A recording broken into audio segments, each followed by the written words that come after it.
喂。中华竞选总部地址：彰化市阿姨里金马路1段595号。今仔日烘焙公司决定8月10点半，为咱蔡英文竞选总部正式开张大吉的之日。竞选总部咱的。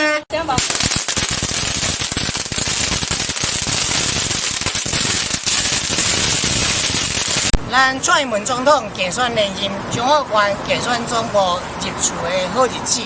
阮这干部今仔日拢来这烧香拜拜县党部所有的党工嘛拢进驻这个竞选总部，所有咱这后援会总部这干部，对今仔日开始拢直接来正常来上班然后阮会配合总统的行程。来正式成立这个竞选总部，所以这段时间我开始伫遮咧办公。咱知影讲这个最近咱的总统蔡英文的民调节节高升，对未来选举咱拢真正有信心。咱嘛知影讲每一次的大选拢是决战中台湾，尤其是彰化县举足轻重的一个地位。彰化来赢台湾就赢所以这回选举虽然讲。以这个去年的这个5月的选举阮是一定要监管，但是对于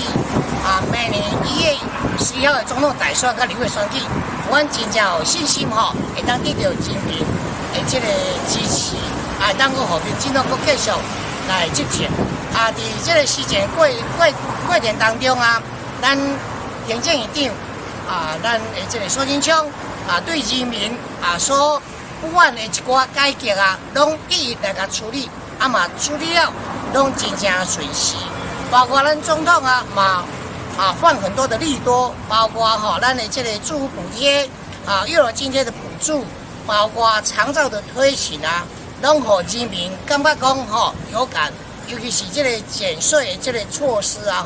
更能够让年轻人来认同所以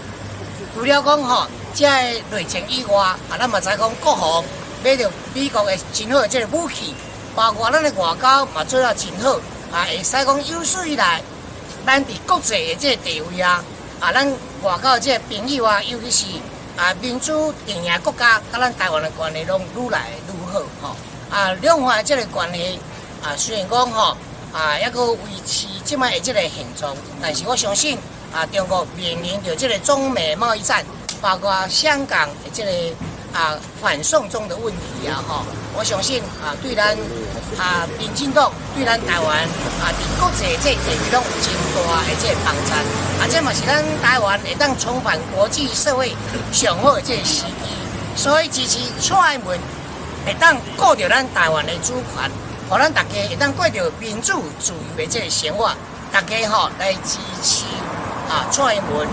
互咱台湾的这个主权会当更加继续来确保。抗中保台，